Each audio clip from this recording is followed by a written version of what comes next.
अच्छी बात यह थी कि नीचे से निया अपने गाने से उन्हें प्रोत्साहित कर रही थी। अंततः शाओबे सफलतापूर्वक ऊपर पहुंचे। उन्होंने सावधानी से बल्ब निकाला और उसके बाद ड्रोन की तार को उसमें लगाया। उनको आश्चर्य हुआ कि यह वास्तव में काम कर गया। शाओबे अत्यधिक उत्साहित थे। अब एक लंबा इंतजार शुरू हुआ। शाओबे को ऊपर उस ड्रोन के इंतजार में डटे रहना था। समय का पता नहीं चला, लेकिन धीरे धीरे शारीरिक रूप से कमजोर होता गया और जब ड्रोन पूरी तरह चार्ज हो गया तभी एक खरगोश ने अचानक उस पर हमला कर दिया। छोटे बे को इतना डर लगा कि वह तुरंत उठकर सैंडबैग पर से वापस प्लेटफॉर्म पर आ गया। उसने तुरंत ड्रोन को चालू किया और लियू को आमंत्रित किया। दूरी को देख दोनों खुशी से खेल गए। कुछ अप्रत्याशित नहीं था। अगला चित्र, ड्रोन को कार ने उड़ा दिया। यह दृश्य देखकर शाओबे ने निराशा का भाव दिखाया। पूरी दूरी में बस थोड़ा सा ही फर्क था, फिर भी बाधाएं आ गई। उसने निराश होकर दूरबीन निकाली और देखा कि ड्राइवर यह देखने के लिए उतरा कि उसने अभी क्या टक्कर मारी है, लेकिन उसने जमीन पर टकराए हुए ड्रोन पर ध्यान नहीं दिया। जैसे ही ड्राइवर गाड़ी चलाकर चला गया, उनकी बचाव का एक और मौका चला गया। छोटा बे दर्दनाक रोने लगा। इस बार वे वास्तव में निराशा में डूब गए थे। अब उनके पास मदद मांगने के लिए कुछ भी नहीं था। उनके लिए शायद केवल मृत्यु का ही इंतजार था और सिर के ऊपर का गिद्ध उन्हें घात लगाकर देख रहा था। जैसे ही वे मरेंगे, गिद्ध उनके हिस्से को खाने के लिए ले जाएगा। इस समय तक छोटा भाई गंभीर रूप से निर्जलित हो चुका था। जब उसने निराशा से निया की ओर देखा तो उसने देखा कि निया के चेहरे पर बहुत सारा खून था। बताया कि वास्तव में तुम पहले ही मर चुके थे, बस तुम इसे स्वीकार नहीं करना चाहते थे। दरअसल जब निया मिसाइल के नीचे गिरी थी तब वह अनजाने में गिर गई और नीचे छुपे प्लेटफॉर्म पर जोर से गिरकर तुरंत ही मर गई। शाओबे निया की विदाई को स्वीकार नहीं कर पा रहे थे, इसलिए मानसिक रूप से हमेशा यही सोचते थे कि निया अभी भी उनके पास है, जबकि असल में शुरुआत से लेकर अब तक वह अकेले ही टॉवर की छोटी पर थे और निया का शरीर गिद्ध द्वारा खाया जा चुका था। इसके बाद से टॉवर पर केवल शाओबे अकेले ही रह गए और वह निया का इंतजार करते हुए थककर उस खंभे के पास पड़े थे। शे की गंध सूंघते हुए गिद्ध उसके पास आया। गिद्ध ने अपनी नुकीली चोंच से शाओबे के घाव को मारा, बिना यह जाने कि शाओबे पहले ही जाग गया था। उसने चुपचाप अपना फोन नीचे रखा, एक हाथ से गिद्ध का सिर पकड़ लिया और जमीन पर बार बार मारा जब तक कि गिद्ध मर नहीं गया। जीवित रहने के लिए गिद्ध का मांस भी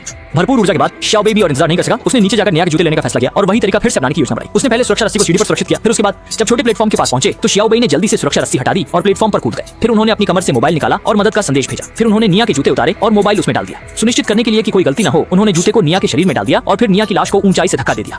जूते और लाश की रक्षा से मोबाइल निश्चय ही नहीं टूटेगा और जैसे ही ये जमीन पर पहुंचेगा संदेश सफलतापूर्वक भेजा जाएगा। अब बस लंबा इंतजार करना होगा। कितना समय बीत गया ये नहीं पता, लेकिन संदेश मिलने पर पिता और पुलिस मौके पर पहुंचे। बचाए गए शाओबे ने आंसुओं से भरे चेहरे के साथ पिता के गले लगकर रोया। शाओबे तो भाग्यशाली था कि बच गया, लेकिन उसकी करीबी मित्र निया हमेशा के लिए दुनिया छोड़कर चली गई। जीवन केवल एक बार मिलता है, रोमांच के चक्कर में खतरनाक चीजों को आजमाना नहीं चाहिए।